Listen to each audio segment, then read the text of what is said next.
ज़मीन को चीर के मैं उम्मीद बोता हूँ, मैं किसान हूँ चैन से कहाँ सोता हूँ। नमस्कार दोस्तों, मैं हूँ सौरभ शर्मा, आप देख रहे हैं न्यूज़ नेशन। ये लाइन मैंने इसलिए बोली क्योंकि आज मेरे साथ एक बहुत ही स्पेशल गेस्ट मौजूद हैं। एक फिल्म आ रही है किसान के ऊपर, और एक ऐसा मुद्दा है जो नेशन वाइड मुद्दा है जिस पे बात करने के लिए मेरे साथ पूरी स्टारकास्ट मौजूद है। आप सभी का बहुत बहुत स्वागत है news nation. Thank you so much. शुक्रिया बहुत बहुत। आप दोनों से सबसे पहला सवाल यही जानना चाहूँगा, जिस तरीके से मैंने लाइन बोली, मैं किसान हूँ चैन से कहाँ सोता हूँ, जब आपको ये रोल ऑफर हुआ, क्योंकि इजी नहीं था, ज़मीन से जुड़ा हुआ रोल था, चैन से सो पाए इस किरदार की? हाँ, करते हुए बहुत चैन से सोया, क्योंकि कहीं ना कहीं इस चीज़ के बारे में बात करने को मुझे मिला। तो कहीं ना कहीं एक एज एन आर्टिस्ट आपको एक कंप्लीट होने की एक फीलिंग मिलती है। ये मुद्दे के बारे में हम लोग बात बहुत करते हैं, कुछ कर नहीं पाते। मैं किसी को ब्लेम नहीं करना चाहूँगा, क्योंकि हम अपनी लाइफ्स में बिजी होते हैं। वी वांट आवर लीडर्स और people who represent us to do things about it. हम क्योंकि अपना टैक्स भरते हैं। इस फिल्म ने एक मुझे मौका दिया उस मुद्दे से डायरेक्टली जाके जुड़ने का। एज एन आर्टिस्ट अगर मेरी 10 लोगों तक भी रीच है, तो शायद वो देख के इसके बारे में एक कॉन्वर्सेशन शुरू होगी, एक बात शुरू होगी। तो while doing this film, after doing this film, बहुत चैन से सोया। आपके साथ कैसा? जैसे ही देवेंद्र ने कहा एकदम वैसा ही, बिकॉज एक ये मुद्दा बहुत इंपॉर्टेंट है। जब पहली बार मैंने फिल्म पढ़ी थी, सबसे ज़्यादा जो चीज़ मेरे साथ रही थी वो ये था कि एटलीस्ट एक चांस मिल रहा है इस बारे में बात करने का एज एन आर्टिस्ट। आगे कभी मिला न मिले तो I didn't want to let it go. And हम सबको पता है कि फार्मर्स की क्या सिचुएशन रही है, हम लोग सबने सुना है, we all feel bad about it, but at the same point in time हम लोग बहुत हेल्पलेस फील करते हैं कि कुछ कर नहीं सकते। इस फिल्म के थ्रू एज आर्टिस्ट हमें एक मौका मिल रहा था एक कॉन्वर्सेशन को आगे बढ़ाने का। और सबसे अच्छी बात है कि फराज सर ने काफ़ी रिसर्च करके, काफ़ी उस चीज़ को समझ के, खाली एक प्रॉब्लम को हाईलाइट नहीं किया, उसके सोल्यूशंस भी दिए हैं। और मुझे मेरा कहना ये है कि अगर उन सोल्यूशंस में कुछ भी इम्प्लीमेंट किया जाए ना, 1 2 10 सोल्यूशंस जो भी आपको दिए जा रहे हैं, तब उससे भी चीज़ें बहुत बेटर हो सकती हैं। एंड हम लोग को भी मौका मिला उस चीज़ को और करीबी तरीके से समझने का, जानने का। तो अगर आज जो ऑडियंसेस जाके देखेंगी, चाहे वो डायरेक्टली इन्वॉल्व ना हो इस प्रॉब्लम के साथ, I believe that they can also educate people around them और do something about a problem. Till the time आपको एक चीज़ के बारे में पता ही ना हो, आप उसके बारे में सोच भी नहीं सकते, उसके बारे में कुछ कर नहीं सकते। ये फिल्म आपको एडुकेट करती है, आपको ऑप्शंस दिखाती है, ये दिखाती है कि एक होपलेस सिचुएशन नहीं है, this is very easily doable. बिल्कुल, ये बहुत अच्छी बात है, क्योंकि इस मुद्दे पे बहुत ही कम बात होती है, लेकिन जब भी होती है इतनी बातें हैं कि ख़त्म नहीं होती। सर, आपसे जानना ये चाहूँगा, एक छोटा सा फार्म आपने अपनी बालकनी में बनाया, तो आपको लगता है कि 1 डिग्री आप आगे बढ़ गए हैं? यार, मुझे प्लांट्स बचपन से ही पसंद थे। आई थिंक ये क्रेडिट जाता है मेरी मॉम को, उनको बहुत पसंद है। आई थिंक हम ज़्यादातर इंडियंस को बहुत पसंद होता है, तो मैं उस बस चलन को आगे निभाता चल रहा हूँ। मुझे बड़ा अच्छा लगता है मेरे कुछ पौधों में से, नींबू के पेड़ में से जब मैं नींबू तोड़ता हूँ, ठीक है, या लेमन ग्रास में से बारिशों में चाय बना के पीता हूँ या कुछ। तो छोटी सी मुहिम है, आई थिंक करनी चाहिए सबको, अच्छा लगता है। बिल्कुल। एक चीज़ और, क्योंकि आप दिल्ली से आपने ग्रेजुएशन किया है, दिल्ली कॉलेज में थे, आपको लगता है एक डायलॉग भी है आपका फिल्म के अंदर कि दिल्ली के लड़के गांव में और गांव के लड़के शहर में आ रहे हैं, तो आपको लगता है कि यहाँ थोड़ा भटकाव है और ग्राउंड रूट पे दोबारा वो पहुँच रहे हैं जहाँ उनको जाना चाहिए था, गाँव? जी, भटकाव तो मुझे पता नहीं। बस बात ये होती है, एक तरीके से जब एक विचारधारा शुरू हो जाती है सोसाइटी की, तो उसी तरफ हम बहने लगते हैं। कहीं ना कहीं ज़रूरी होता है किसी ऐसी फिल्म का आना जो बोले कि भाई ये धारा बहुत देर तक यहाँ बह चुकी है, अब दूसरी तरफ भी जा सकती है। तो अगेन, किसी को ब्लेम नहीं करेंगे, बस एक तरीके से एक डोर है जो नया खोल के दिखाएंगे कि यहाँ भी एक रास्ता है, बड़ा सुंदर हसीन रास्ता है, यहाँ भी जाइए तो अच्छा लगेगा। बिल्कुल सर, आपसे जानना चाहूँगा, क्योंकि आप कैप्टन ऑफ द शिप हैं, क्या ये जो इतने महीने जो प्रोटेस्ट रहा अलग अलग जगहों पे किसानों का, क्योंकि जब भी कोई ऐसी बड़ी घटनाएं होती हैं तो एक फिल्म उसके ऊपर आ जाती है, तो लेकिन मेरे को पता ही है, आपने पहले लिख दी थी, लेकिन ऑडियंस जानना चाहती है कि कैसा रहा, क्या उसके अंदर वही चीज़ दिखाई जाएगी, ये क्या मुद्दा है? देखिए, पहली चीज़ तो मैं यही बताऊंगा कि फ़िल्म हमने सिर्फ लिखी नहीं, बनाई भी हमने पेंडेमिक से पहले, और ये मुद्दे बहुत बाद में बहुत बड़े इशू हो गए। लेकिन क्या है कि उसमें भी डेफिनेटली वो जो किसान आंदोलन हुआ या गवर्नमेंट का इन्वॉल्वमेंट हुआ, उसमें भी बहुत से मुद्दों के ऊपर बात हुई और बहुत चीज़ों पर बात हुई। लेकिन जब मैंने स्क्रिप्ट लिखी और जब हम डॉक्टर श्रीकांत बसी जो जिनका आइडिया था, हमारे प्रोड्यूसर, तो उनके साथ मैंने रिसर्च की और उसके बाद लिखी और फिर बनाई। तब मेरे दिमाग में सिर्फ एक ही चीज़ थी, वो इमोशन जो एक किसान का इमोशन है और हमारे देश के यूथ का इमोशन है कि हमारे देश का यूथ, अर्बन यूथ स्पेशली, जो पढ़ा लिखा नौजवान है, और एक तरफ हमारा एक रूरल जो दुनिया है जिसमें किसान रहता है, जिसकी अलग प्रॉब्लम्स हैं। तो एक नज़रिए से, किसान के नज़रिए से क्या फ़िल्म की कहानी हो सकती थी, इन दो जो पढ़े लिखे नौजवान हैं उनका क्या इन्वॉल्वमेंट हो सकता था उस कहानी के अंदर, उनके नज़र से किस तरीके से हम इस मुद्दे को, इस परेशानी को क्या सॉल्व कर सकते हैं, अगर पॉसिबल है तो बहुत अच्छे से हो सकता है, जो हमने फिल्म में दिखाने की कोशिश की। तो वो मुद्दा जो आंदोलन हुआ, मुझे बिल्कुल भी नहीं मालूम था कि ये होने वाला है, हुआ है।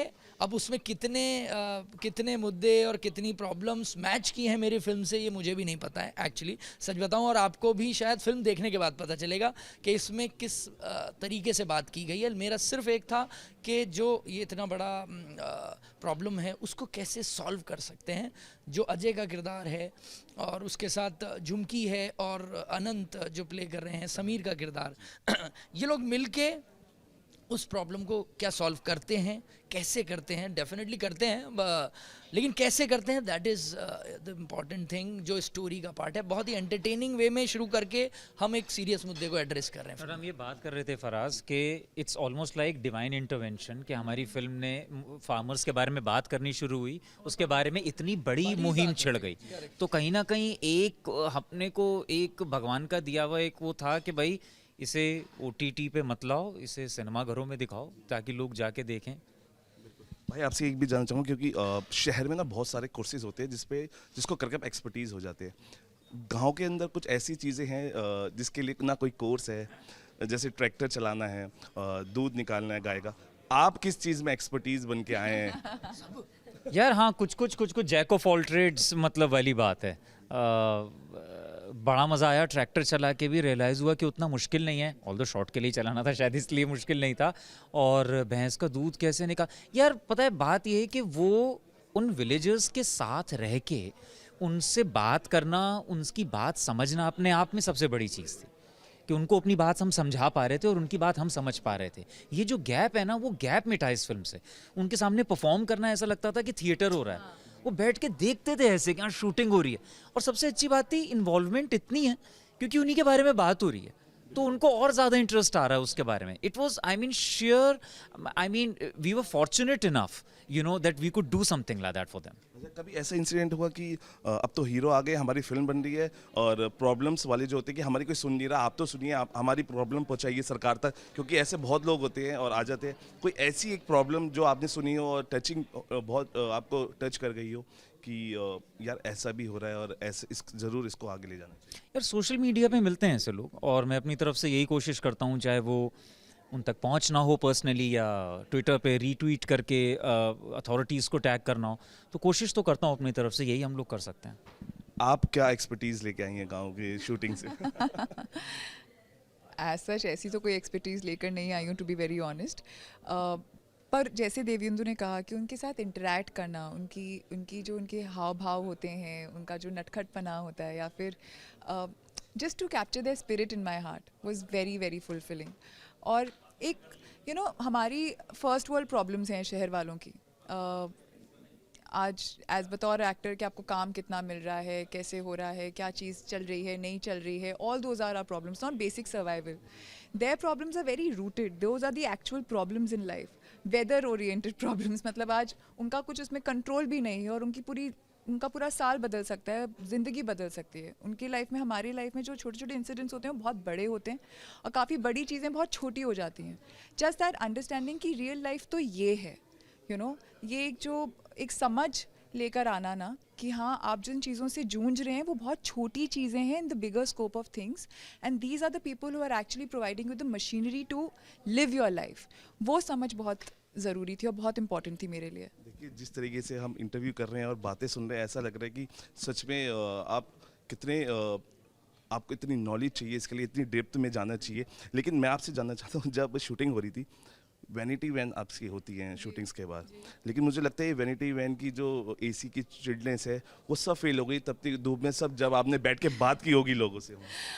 बिल्कुल, एक्चुअली वैन में जाने का हमारा बिल्कुल मन नहीं करता था, except for the time we were getting ready. I think हम लोग सब वहीं रहते थे। Also सर्दियों का मौसम था। हाँ। The weather was quite pleasant. And कई बार हमारा शूट रात के वक्त होता था, सारे गांव वाले औरतें सब वहीं बैठते थे और उनके घर इतने खूबसूरत थे ना, जैसे फिल्म्स में हमने देखा है कि छोटे छोटे घर हैं, सब आपस में ही मतलब आसपास ही हैं, बिल्कुल कनेक्टेड हैं, और बीच में वो एक जगह है जहाँ सब बैठते हैं पेड़ के नीचे बातें करते हैं। एग्जैक्टली वैसा ही था, और उनके घर इतने साफ सुथरे और इतने प्यारी तरह से ऑर्गेनाइज तरीके से वो रन करते हैं अपनी लाइफ। तो हाँ, मतलब vans were just there for basic use and to get ready actually, but and as a woman obviously I too take much more time than these men. ये लोग तो वहाँ पहुँच जाते थे जल्दी से। एंड हमारा कास्ट भी बहुत प्यारा था, ब्रिजेंद्र काला सर और राजेश शर्मा, अनंत, देवेंदु, मैं और इनाम सर। तो सबके साथ बैठ के बातें करने में ही बहुत मज़ा आता था। मैम आपसे जानना चाहूँगा, क्योंकि अब फिल्म रेडी है, कैसे आप इसकी स्क्रीनिंग को किसानों तक ले जाएंगे? क्योंकि एक टास्क हो गया है, दूसरा टास्क वाकई में बड़ा मुश्किल है, इसको कैसे पहुंचाएंगे? क्योंकि किसान के ऊपर है, स्क्रीनिंग होगी, किसानों को कैसे दिखाया जाए, क्या प्लानिंग है इसकी? ये मुश्किल तो बात है ही नहीं, क्योंकि नेशनल मुद्दा है किसानों को लेके। तो अगर आपको किसानों से प्यार है तो डेफिनेटली आप ये फिल्म देखेंगे। और ये खाली किसानों के लिए नहीं है, उनके बच्चे हैं जो हमारे जैसे लोग मेट्रो सिटीज़ में रहते हैं, उनको भी ये देखनी चाहिए। और उनके भी घरों में जितने सारे किसानों के बच्चे काम करते हैं, उनको थोड़ा सा वहाँ लेके, it's entertaining film, but the essence of this is किसान। तो मुझे कोई मुश्किल नहीं लग रहा है, बट आप ठान लीजिए कि आपको फिल्म देखनी है तो, और बाद में आपको पसंद भी आने वाली है, तो फिर it's not a bigger challenge for us.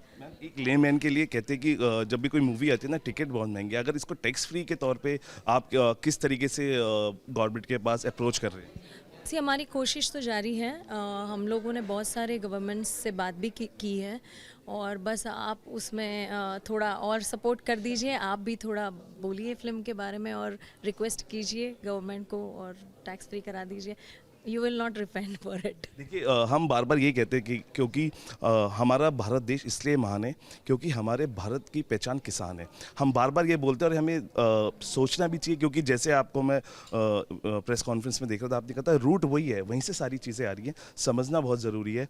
क्या कहना चाहेंगे भाई? क्योंकि बातें बहुत है, मेरे को भी टाइम अप होने के लिए बोला जा रहा है, लेकिन मुद्दा बहुत सेंसिटिव भी है और मुद्दा बहुत बड़ा भी है। आप कैसे किसान भाइयों के लिए कुछ कहना चाहेंगे, बिकॉज आपने उनके बीच में रह के शूट किया? जी, मैं बस यही कहना चाहूँगा यार, हमने अपनी तरफ से पूरी कोशिश करी है आपको एक ऐसी फिल्म बना के देने की जिसको देखते हुए आपको मज़ा भी आए, आपको जो हम बातें कहना चाहते हैं वो फील भी हों, और उनके सोल्यूशन के बारे में आप भी हमारे साथ मिल के सोचें। अब आपको काम बस ये करना है कि 6 में कोई फिल्म आ रही है, आप जाके बस इस फिल्म को देखिए और दूसरे लोगों को भी बताइए कि कितना ज़रूरी है। एंटरटेनमेंट हर जगह है, लेकिन एंटरटेनमेंट थोड़ा सा अगर जिम्मेदारी के साथ होता है तो हम सबकी जिम्मेदारी है उसको सपोर्ट करना, वरना हम कल को ये नहीं कह सकते कि ऐसी फिल्में और क्यों नहीं बनती, हम एक ही तरीके की। तो अब आपके और मेरे ऊपर है कि हम कितना सक्सेसफुल बनाते हैं इस फिल्म को। क्या कहना चाहेंगे? यही कि फ़िल्म बहुत ज़रूरी है। अगर कभी भी आपको फ़ील हुआ है कि किसानों के मुद्दों पर आप कुछ बात करना चाहते हैं, कुछ कंट्रीब्यूट करना चाहते हैं, लेकिन अगर आपने हेल्पलेस फ़ील किया है, तो दिस इज़ योर मोमेंट। आप जाके ये फ़िल्म देखें। काफ़ी सारी चीज़ें आपको पता चलेंगी और आपको भी सॉल्यूशंस पता चलेंगे। आपको लगेगा कि आप इसके बारे में कुछ कर सकते हैं, और कुछ नहीं तो आगे लोगों को एजुकेट कर सकते हैं। अपने घरों में जो आपके यहाँ काम करते लोग हैं, जो गांव छोड़कर आके यहाँ काम कर रहे हैं, आप उनसे बातें कर सकते हैं। And try giving and forwarding those solutions, and please encourage them to also go watch it. So this is a film that you can watch with your entire family, with your help, with the people that who are working with you, support you every day. Please tell them to also go watch this film. Sir, ये film का जो title है हमारे दिमाग में वैसे ही चढ़ा हुआ है, उपकार के टाइम पे मैं देश की धरती। तो आपको लगता है कि ये अब बस आ गए हैं, अब ये फिल्म छा जाएगी और 200, 300, 400 करोड़ अगर आ गए तो किसानों के लिए कुछ करना मैं ज़रूर करूँगा? नहीं, बिल्कुल। देखिए, किसानों के लिए या कंट्री के लिए जो मेरी कैपेसिटी है, मैं एज ए फिल्म मेकर बोल रहा हूँ, जो मेरी कैपेसिटी है वो मैंने करने की कोशिश इस फिल्म के थ्रू की है। ऑफ कोर्स इस फिल्म को बड़ा बनाना पब्लिक के हाथ में है, ऑडियंस के हाथ में है, मीडिया के हाथ में है कि किस तरीके से वो इसको सपोर्ट करते हैं, देखते हैं।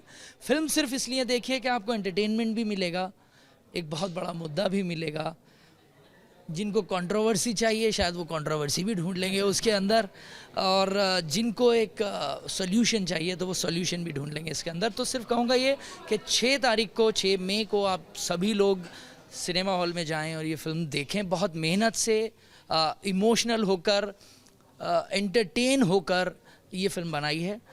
मेरे देश की धरती, और मेरे देश की धरती ही इसमें आपको दिखेगी। इस फिल्म के अंदर जो गाना हमारा है वो हमारा टाइटल ट्रैक है, जो ऑलरेडी लोगों को बहुत पसंद आ गया है। तो प्लीज़ देखें जाकर 6 मई को। बिल्कुल, इस सभी के साथ साथ बहुत ऐसे स्टार्स है, एक्टर्स हैं जिनको सच में जो फैंस है बहुत प्यार करते हैं। तो हम यही कहना चाहते हैं कि आप जाइए। जिस तरीके से हमारी स्टार कास्ट ने बताया कि फिल्म के अंदर एंटरटेनमेंट के साथ साथ एक सोशल मैसेज भी आपको देखने को मिलेगा। जिसके साथ जाना चाहते हैं आप, फ्रेंड्स, फैमिली, आप जाइए। पॉपकॉर्न का मज़ा लेते हुए भी आप इस फिल्म को देख सकते हैं। कैमरामैन सुभाष के साथ सौरभ शर्मा, न्यूज़ नेशन, दिल्ली।